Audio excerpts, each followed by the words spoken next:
So today, Tango and I spent some time up on a counter here. And at first I was just kind of popping him up and down without any additional noises or sensations. I would only pop him up onto this countertop if he jumped up at me to indicate that he was willing to get picked up. And then we would hang out on this countertop. I know that's a stress yawn right there. We would hang out on this countertop while I gave him some gentle brushing, which he tolerated very well. It seems he's very familiar with the sensation of a brush. I congratulate you on that. That's sometimes one of the biggest hurdles for a dog, is having that pulling sensation in their fur. So he's tolerating that really well. And that's really what the clipper blades are going to feel like once he is cleaned and kind of blown out a little bit. I know. So then we introduced the electric blades. Now notice I don't actually have blades on this clipper. It's just plugged in and it's running so he can hear the noise. And you can see there are some stress yawns happening. He is panting. He's a little concerned about it, but he's actually facing it. And he was willing to approach, you can see he's willing to approach it and kind of investigate it. And I've placed some cookies nearby it so that he does get rewards for sniffing around near it. I do have a hand on him at all times while he's on this counter so that he doesn't make any jumps. But I do not have him tethered. That is one thing that groomers are probably going to do, is they're going to have a little slip lead around his neck that they keep on a groomer's best friend, which you can kind of see one like that set up over there.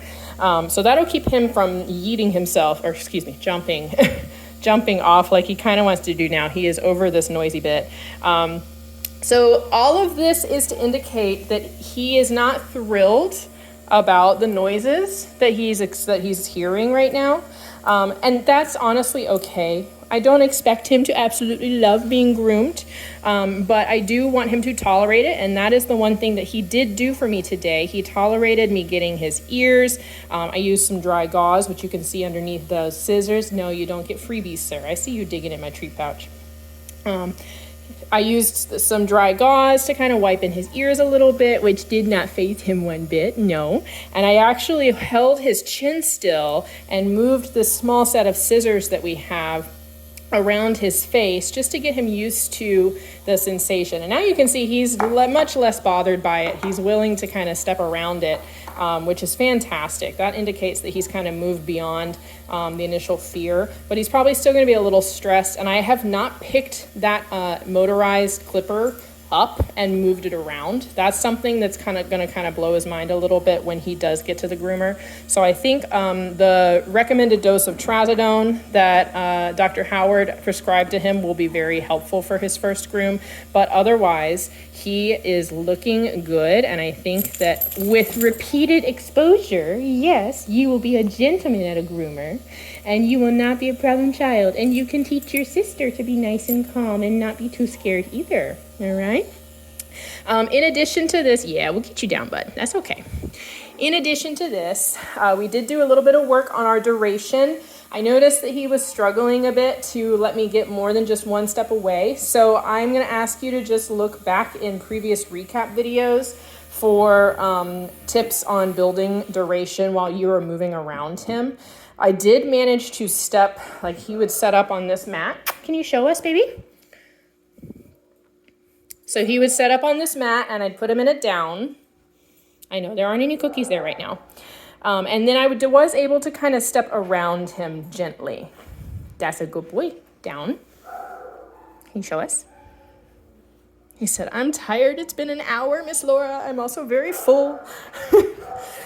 So I was able to step around him briefly, and I was able to introduce some noises to the scenario. So I was able to practice opening some of these gate doors that we have and moving some things around on the counters. So keep in mind that even if he's not really doing well with you trying to step away from him, there are other distractions you can introduce to the duration exercise to really get the point across to him that he can just hang out and remain still and not go anywhere while other things happen around him.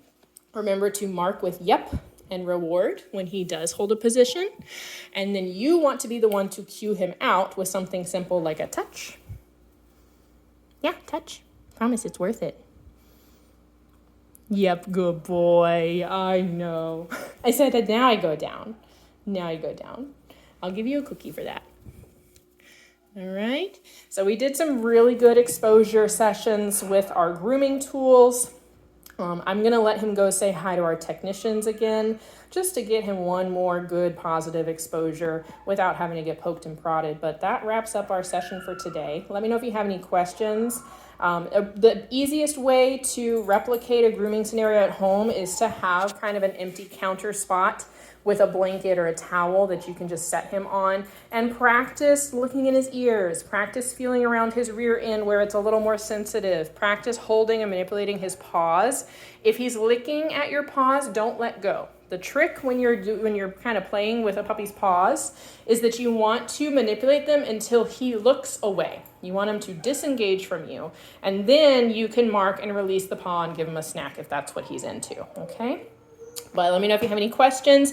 I'm going to count this as our final session with Mr. Tango here. He has already come such a long way. I know that he still has some opinions about injectable scenarios, like having to get vaccines or get pre-medicated. But in the long run, between the trazodone and his comfort with the manipulation and handling that we have to do before the injections occur, I think that we've made some really good progress. If you'd like us to continue sessions for other behavior problems or other goals that you have, just let me know. Send me an email.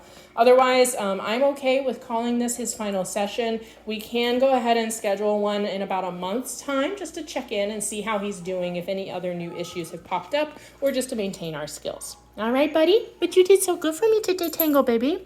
You were so brave. Thank you, sir.